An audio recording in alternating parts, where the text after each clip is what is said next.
China has become an increasingly important economic player in Africa.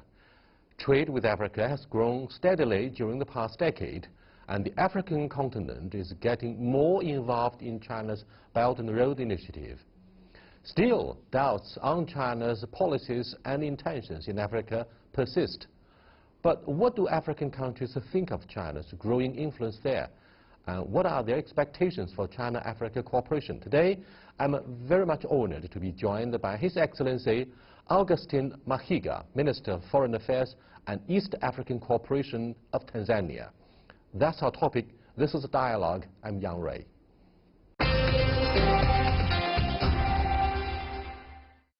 Welcome to Dialogue, Your Excellency. What are the issues on the agenda this time around when you visit China? Is this your first time to be in China?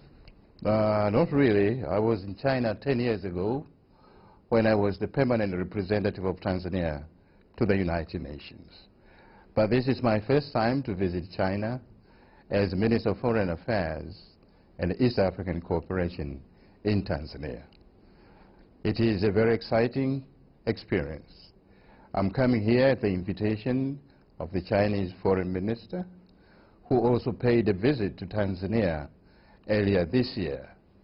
In a way, it's a return visit, but it comes at a time when the relations between Tanzania and China has expanded considerably, not only over the past 50 years, but even within this 1 year since the foreign minister visited Tanzania.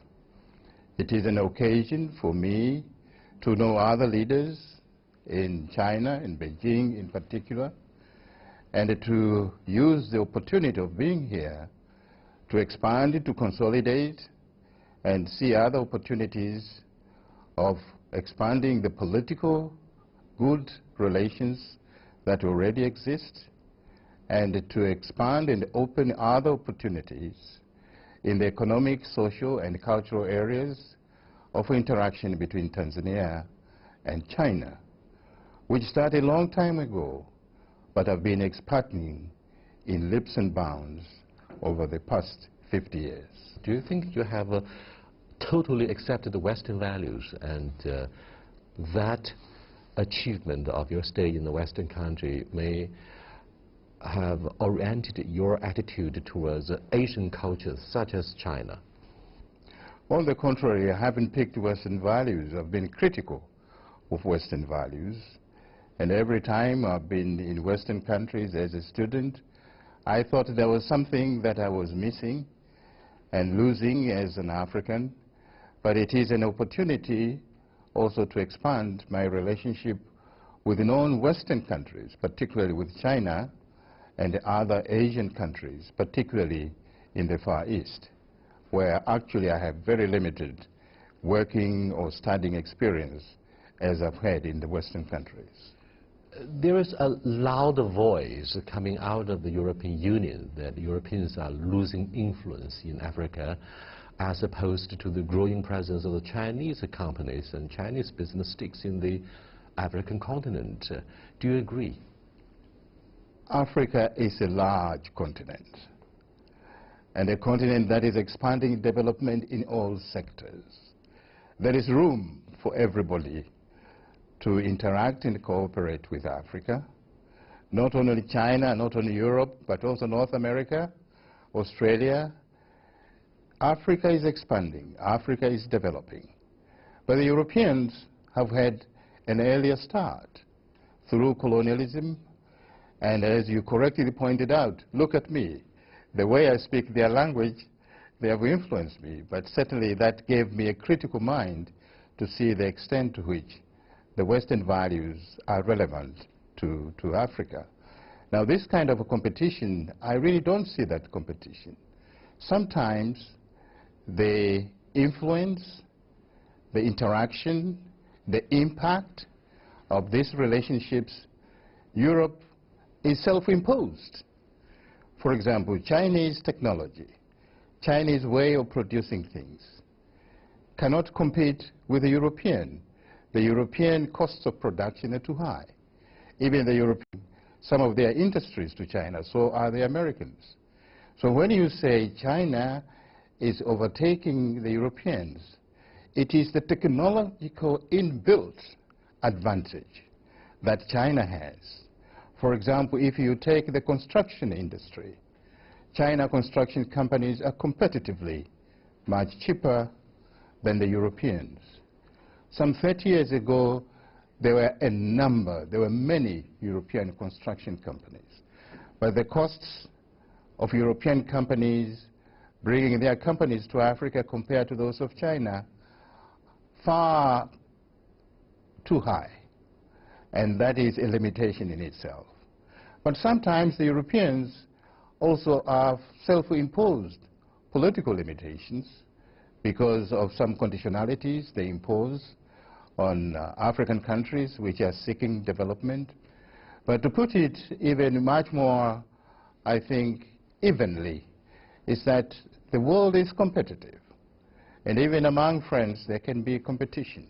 Are you suggesting the costs of human resources are in particular very high because Europeans enjoy very good salaries compared to the meager income of the Chinese workers and Chinese medical teams? Are you aware of the big differences between Europeans and the Chinese when it comes to the way we assist with the local development? On a comparative scale, the salaries, the incomes of the Europeans are higher than those of the Chinese. The Americans is higher than those of the Chinese. But we are witnessing in a very rapid change that even the Chinese costs of production and salaries are rising. I wouldn't be surprised that the industries from North America and Europe that were coming to China because of relatively lower costs, same industries might be compelled to move to other countries, in Africa in particular from China, because our cost of production there are much lower than in China. This is the evolution of development and technology. There has to be a comparative competition, and there will come a time when even African cost of production will be higher, but this is the whole dynamics of development. You know, when it comes to the appeal of soft power, there are many hallmarks to indicate the enormous influence that comes from the United States of America or from Europe. At the same time, we only constructed Confucius schools to promote the Chinese influence and the influence of Chinese traditional culture. Which side will prevail in this very nice and constructive competition?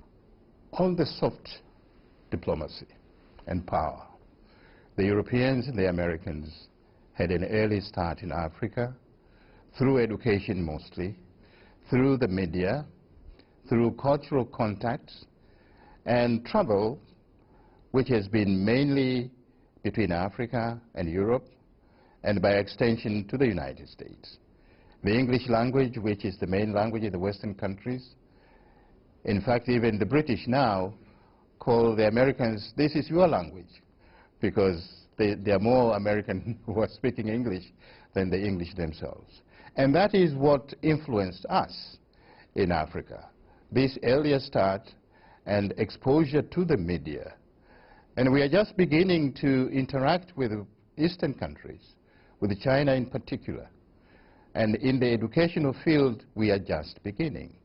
And when you talk of the Confucius institution of philosophy, this is an entirely new introduction in our educational and cultural system. But it is generating a lot of interest in our schools and in our institutions. It is a matter of time, and I think Africans have to learn how to diversify their contacts with the rest of the world, starting with the Western countries, but also embracing the Eastern interaction that is coming out of countries like China, Japan, or Vietnam. And this is the way most countries have grown and interacted with each other. And the way the Europeans did interact with the Asian countries, they also started very slowly. But I think in Africa now we have a rare opportunity where we have to balance and we have the opportunity of interacting with the best of both worlds. That which started with us, but you have to choose what is convenient and practical, and the new that is coming from the East, with its values that are very different, and we are discovering some new ideas, some new influences. We try to tell a China story, a story that implies the enormous leadership of the Communist Party of China. We have just concluded the 19th National Congress of the Chinese Communist Party. Our governance and institutions are so radically different from the West. In Africa and in our educational system, we are brought up to understand that liberal democracy has to go hand in hand with the liberal market. That is, competitive politics and competitive economies have to go hand in hand.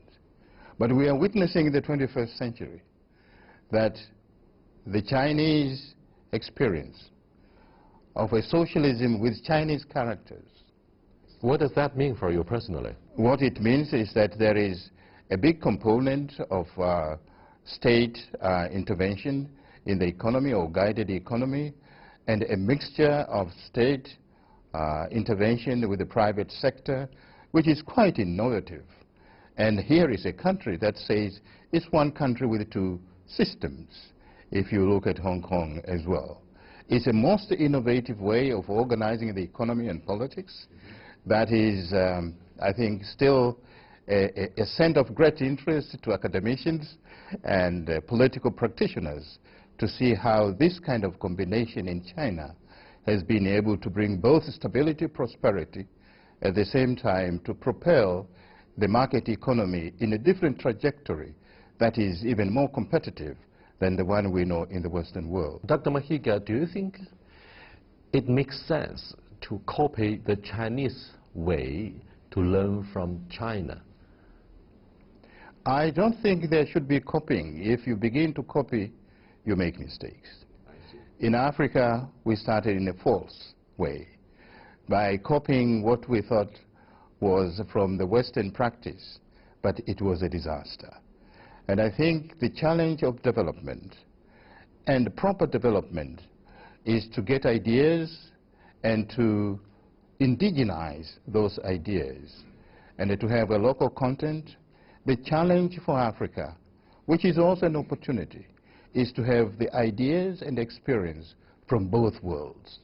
And if we can get the best from both worlds, that would be very advantageous. But that is a challenge to our young people and thinkers, that we look, indigenize, and embrace that is relevant and convenient. And I think our educational system has to be geared in such a way that we are ready to absorb and reject that we think is not relevant to our culture and to our needs and to our economic stage of development. Thank you so much. You are watching Dialogue with Dr. Auguste Mahiga, Minister of Foreign Affairs and East African Cooperation of Tanzania.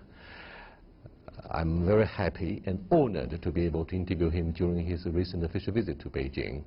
By the way, he came here 10 years ago, but in a different capacity. He says he's impressed by the Chinese achievements here. We'll come back to examine and discover more of the interesting points that he came up with. Stay with us, please. Welcome back. Dr. Mahiga, years ago I was reading Economist, one of the most prestigious journals that I love reading. The article says, one of the articles says, look, it may not be a good idea to pour money and cash into the poor and underdeveloped countries in the sub-Saharan region, but it will be a wise idea to let them know how to improve the governance. Instead of giving them the fish, you should teach them how to fish. Now, do you think this is an interesting point when it comes to the way of assistance between developed countries and developing nations? Development is a process that demands a combination of various factors. Capital is one of them. You certainly need money, you need capital, but you also need human resources that are properly trained, and that is where you teach to fish. It's not just the fish itself. And I think what we need in Africa is both the capital as well as the knowledge to be able to combine the skills that will be enduring to transform the country. But I would say in Africa we also need the third factor, which is the experience that we can derive from both East and West, and see where the pitfalls are and where the promises are. In Africa now, the stage of development, and particularly in a country like Tanzania, where President John Pombe Magufuli in the fifth government has a vision of making Tanzania an industrial country and a middle-income country by the year 2025. And industrialization would require certain combination of factors, one of which is capital, that is investment, whether it's domestic or foreign direct investment. The other would be infrastructure, which the Chinese are providing to us at a very competitive rate. The other is energy. You need energy from all different kinds of sources, but also you need skills. And the skills that you need can be derived from different countries, from different experiences. This kind of combination put on a scale, it will depend which country is offering these factors at a competitive price. But for us, it's not only competition, it is the political goodwill that can exist between country A and country B. Most Chinese remember clearly that the landmark project concerning infrastructure actually kicked off in Tanzania, where we built a railway between Dar es Salaam and Zambia. It becomes a landmark project about friendship and our ability to export infrastructure today. However, many Chinese are concerned that this railway may have been outdated, it needs to be repaired, upgraded. What can you tell us about the new stage of developing infrastructure between Tanzania and China? First of all, we must acknowledge that that monumental project, the Tazara Railway, 1,846 kilometers, didn't come out of a thin air. It came out of a deep ideological compatibility between Chairman Mao Zedong and the late Mwalimu Julius Nyerere, both the fathers of these two nations. Out of that compatibility and friendship came the Tazara project. At that time, China was not a rich country as it is today. It demanded a lot of sacrifice. But Tanzania needed that railway for its own opening up and development, but also as a future route to Southern Africa, which was still under political domination and apartheid. That railway is over 40 years.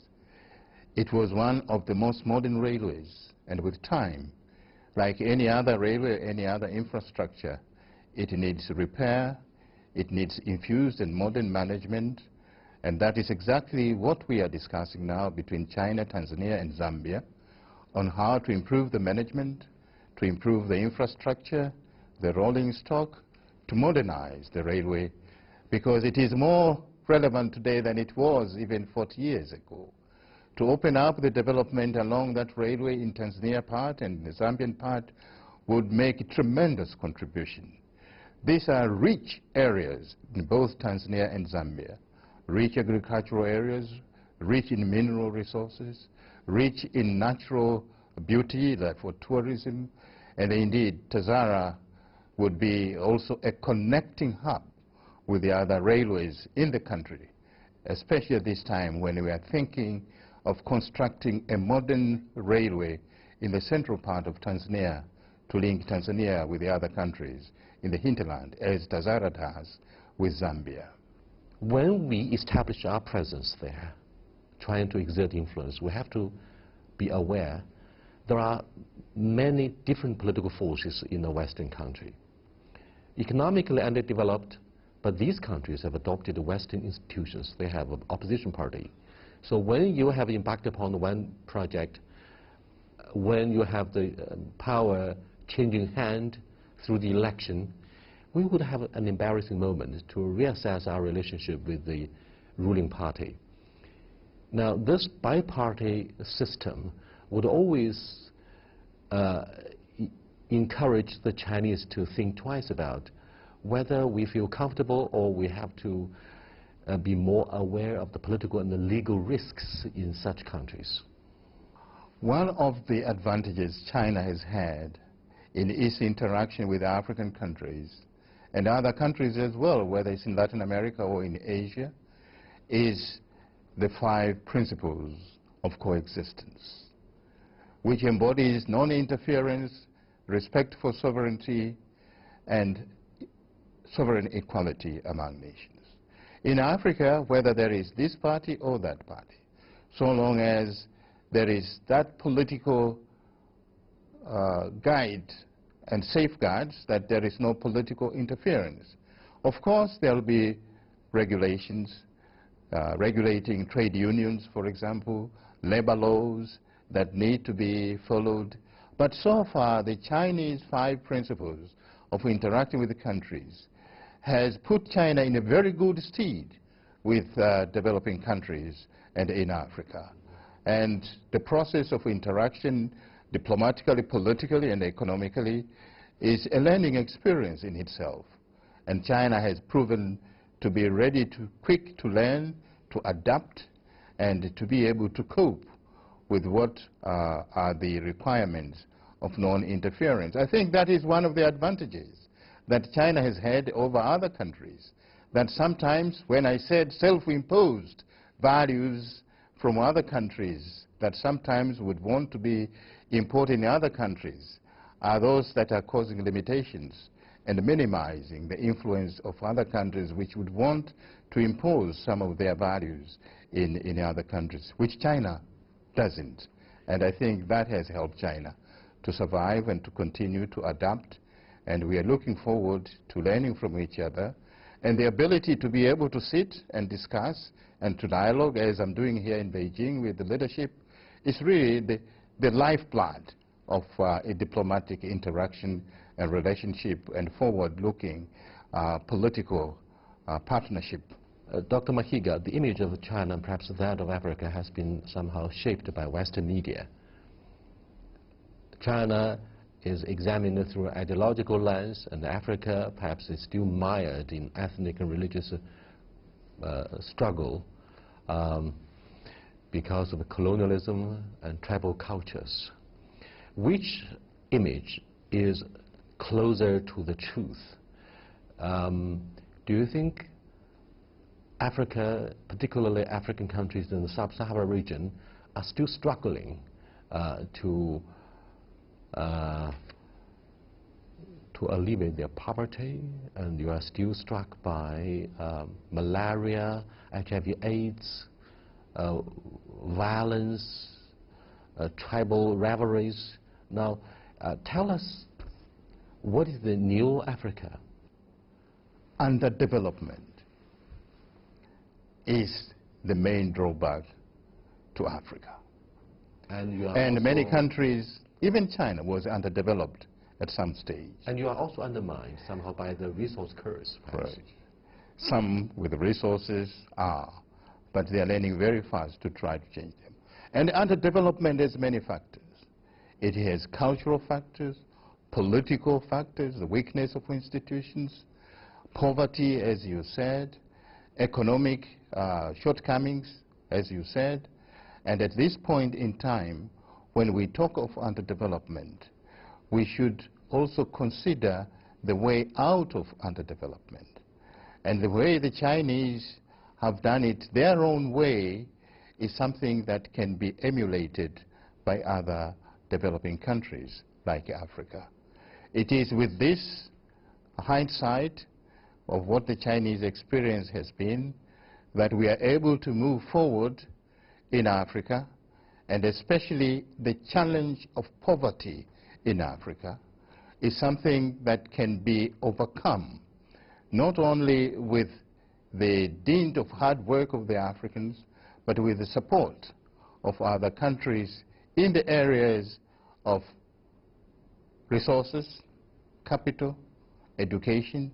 And China has come to us in responding to the priorities that we define, not to the priorities that China defines.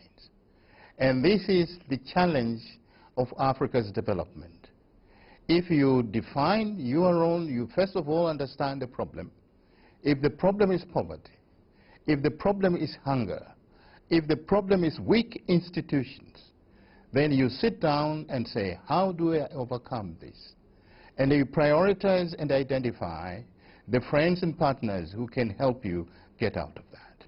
Do you believe our CGTN Africa could deliver a more objective and balanced voice as opposed to Western media, which always addresses, for example, the negative sides of your development?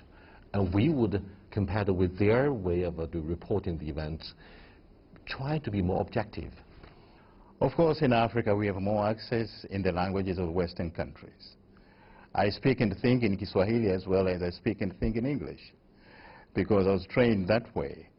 And some parts of Africa who were under the French influence, they speak French, maybe even more so, because culturally they have a disadvantage where they don't have a national language like we have in Tanzania with Kiswahili. They have different languages, and the only unifying language is French. And so is in Lusophone Africa, where they speak Portuguese. But the Chinese, I am very impressed.